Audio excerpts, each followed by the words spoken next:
네, 안녕하십니까 여러분. 글로벌스타입니다. 4월 2일 수요일 3시가 조금 안 된 시간이에요. 네, 몇 가지 통화 살펴보겠습니다. 일단 유로달러 먼저 볼게요. 네, 전일에도 레인지가 굉장히 좁았고 요때가 이제 제가 동그라미 쳐 요 자리가 CPI가 발표됐을 때였고, 그 CPI 발표를 차익실현 발표 때 청산 물량이 나왔고 리버스가 됐죠. 그리고 어제는 굉장히 좁은 박스권에서 PF도 굉장히 안 되는 그런 아주 좁은 장면에서 계속 이제 공방을 하고 있는 장면이에요. 이거를 지금 이제 어차피 지금 이걸 전체를 싹 다 지우고 전체를 한번 다시 보시면, 이게 결과적으로 지금 이제 목요일날, 이번 주 목요일날 있을 22 발표, 내일입니다. 결과적으로.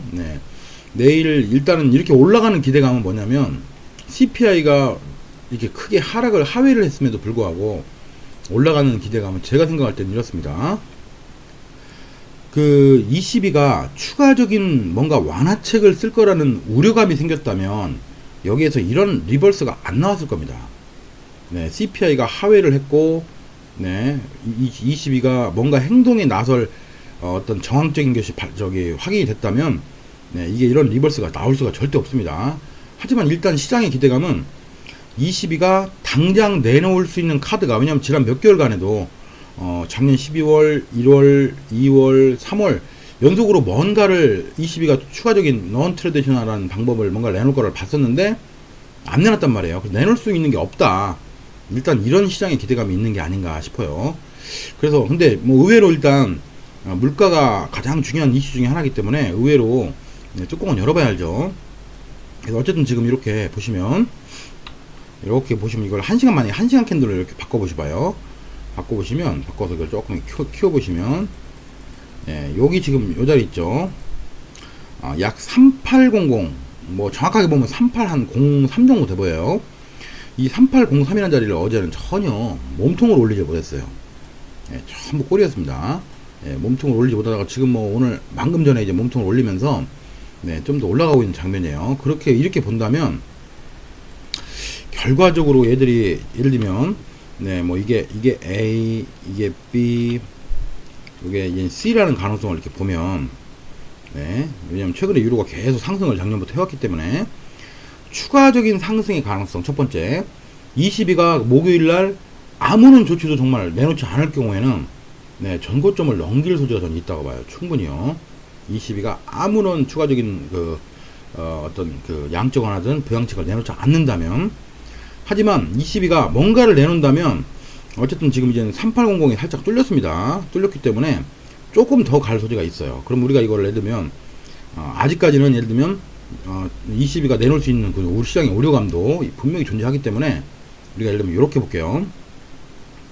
이렇게 보신다면 요거 이후로 이제 3파가 가볍게 나오고 저점이 안 깨졌으니까 본다면 유로달러는 조금 많이 가면 387까지도 갈 소리가 있다.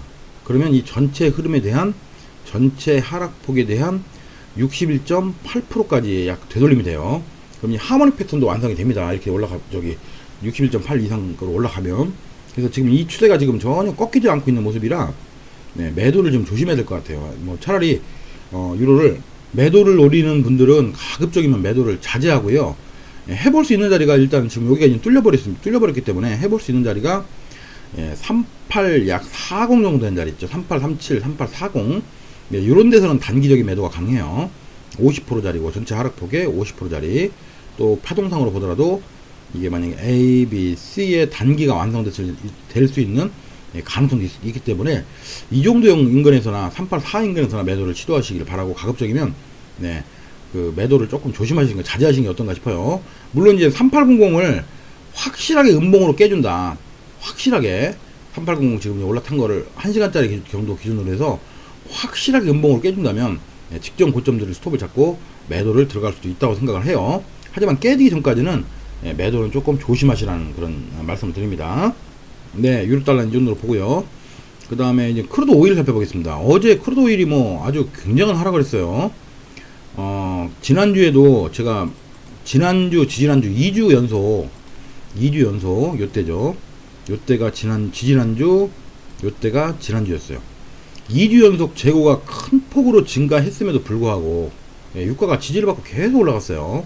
네, 뭐 진영학적 리스크 등등을 핑계로 잡고 해서 뭐 그다음에 수요 확대, 공급 우려감, 사실은 별게 없는 장면이었는데 어쨌든 투기 세력에 의한 어떤 에너지 가격이 이제 100불 이상 102불까지 갔다가 이 자리가 우리가 60분짜리를 보시면요. 네, 요 전체 하락폭 있죠. 이 고점과 전체 하락폭에 정확히 61.8, 정확히 61.8자리에서 일단 쳐 맞았어요. 쳐 맞고 어제는 오늘 아침 새벽에 새벽 5시 반에 그 미국 석유협회 재고 발표가 있었습니다. API 재고를 발표했는데 의외로 재고가 아주 큰 폭으로 감소한 거로 나왔어요. 큰 폭으로. 그래서 요 지금 1시간 양봉이 새벽 5시 반에 나온 그 1시간 양봉입니다. 요게 아주 큰 폭으로. 참 아이러니하죠. 재고가 크게 늘었을 때는 거꾸로 쳐올리고 요 근래 이상해요. 하여튼 좀 약간 분기말 흐름이 섞여서 그런지 몰라도 재고가 크게 늘었을 때는 쳐올리고 재고가 오히려 크게 감소했는데 그런 아마 가능성을 걔들이 다 세력들이 알 텐데 굉장히 큰 폭의 하락을 시켰고 굉장히 뭐랄까 이제 투기 세력들의 어떤 그 시장을 뭐 흔드는 흐름이 아닌가 싶어요. 근데 이게 이렇게 보시면 이게 112불에서부터 시작된 더 크게 보시면 112불에서부터 시작된 하나의 흐름이었어요. 이렇게 전체 흐름을 보시면 따지고 보면 여기서부터 여기까지 하락한 거에 약 61.8 부근에서의 결국은 저항, 큰 그림으로 보면 또 여기서부터 여기까지 하락한 거에 또 61.8 부근에서의 또 저항. 이게 대체 뭐냐 이거죠. 이렇다고 본다면 일단 유가는 오늘 밤 또 11시 30분에 EIA 발표가 있어요. 발표가 있는데 참 굉장히 참 알기 쉽지 않은 어떤 그 추세를 알기가 쉽지 않은 장면으로 보여집니다. 근데 어쨌든 어제의 이런 강한 하락, 어젯밤에 있는 이런 강한 하락, 뭐 중국 지표의 뭐 우려감, 그 다음에 뭐 공급 뭐 크림반도 사태에 대한 안도감 뭐 등등 하면서 굉장히 한 2불 이상 하락을 했는데 일단은 어제의 이 강한 하락을 놓고 본다면 일단은 매도 관점으로 보는 게 맞지 않나 싶어요. 일단은 다만 일단 이제 오늘 밤 11시 반에 있을 재고 때는 굉장히 매도를 조심해야 되죠. 근데 그 재고가 나오기 전까지는 일단은 바운딩이 되려면 매도 관점으로 보시는 게 맞지 않나 싶어요. 예를 들면 이렇게 우리가 보면 약 100불이라는 자리 있죠. 이 중간에 99.98불 이런 정도 자리까지 만약에 확인을 해주면 매도 관점으로 볼 거고요. 매수는 적어도 지금 요 피보나치 레벨이 얼마냐면 992예요. 어제 저점을 좀 적어도 깨줘야만이 매수 관점을 볼 수 있지 않나 싶어요. 어제 그 저점을. 그럼 어제 우리가 매저먼트를 해보면 어제 저점을 기점으로 보면 약 99대 초반 99.1 조금 더 밀린다면 98.9 이 정도 레벨이 일단 매수를 해볼 수 있는 레벨로 생각을 합니다. 지금 유럽장 막 시작되는 장면이라 또 제법 음봉이 세게 나오고 있어요. 가급적이면 일단은 이 고점을 스톱을 잡고 바운딩 할 때 매도 관점으로 보시는 게 일단은 맞다고 생각합니다. 99.6 정도 돼 보여요. 매도 칠수 있는 자리가. 그렇게 보겠습니다. 골드 보겠습니다. 골드 보시면 뭐 하락이 세도 이렇게 셀 수 있을까 정도 싶을 정도로 뭐 아주 정말 뭐라고 할까 이걸 뭐 땅굴을 판다고 하죠. 땅굴을 팔 정도의 그런 아주 흐름입니다. 근데 어쨌든 지금 요 골드 이게 이 자리가 일단은 어제 찍었던 바닥을 어제 종가 부근에 아주 깊게 위협을 했어요. 아주 깊게. 하지만 일단 깨지는 못했어요. 깨지는 않았어요. 않고 다시 바운딩을 지금 하고 있는 장면이라 일단은 뭐 당연히 오늘도 이제 매수 관점으로 봅니다.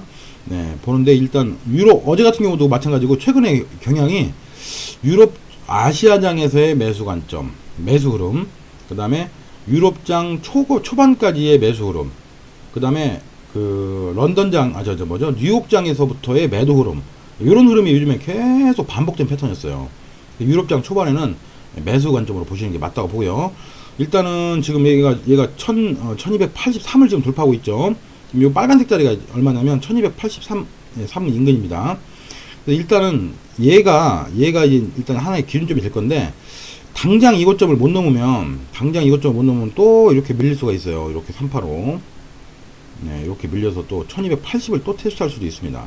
일단 이 고점만 넘겨주면 이 지금 아까 아시아장에 찍은 고점 1284.4 이 고점만 넘겨주면 요 자리 81을 스톱으로 한 네, 그 조정파 시에 1282 부근에서의 매수 전략으로 그 저기 트레이딩 하는 게 맞다고 봐요. 그러니까 일단 얘가 이 지금 찍은 자리가 저점이 기준이 되고 이 고점을 넘겨줘야 당연히요. 이것만 넘겨주면 네, 이 저점을 스톱으로 한 중간 어떤 그 되돌림 자리에서의 매수 관점을 공고합니다. 네, 오늘은 또 뭐가 있냐면 9시 15분이죠 오늘. ADP 넌팜이 예정이 되어 있어요. 이제 오늘부터 이제 어제도 이제 그 저기 뭐죠? ISM이 발표가 됐지만 생각보다 시장은 움직임이 작았습니다. 생각보다. 오늘은 9시 15분에 ADP 넌팜이 예정이 되어 있습니다. 그 금요일에 있는 거는 이제 그 미국의 그 고용통계청에서 나오는 그 넌팜 페이롤이고요. 이거는 ADP라는 회사가 집계한 그 한마디로 어떤 그 비농업 분야의 고용지표 추정치에 한마디로요. 네, 그렇기 때문에 일단은 이게 좋게 나온다면 당연히 달러 강세로 가죠. 이게 좋게 나온다면 달러 강세로 갈 소지가 있기 때문에 아마 제가 생각할 때는 ADP 던팜 전까지는 그렇게 큰 추세가 유로든 뭐든 다른 통화들은 큰 추세가 안 나올 걸로 생각이 들어요. 네, 그게 끝나고 곧바로 크루드 오일 재고 발표가 있으니까 오늘도 좋은 트레이딩 하시기 바랍니다. 다른 통화들은 제가 특별히 오늘 언급을 안 드리겠습니다. 네, 오늘도 멋지게 승리하십시오.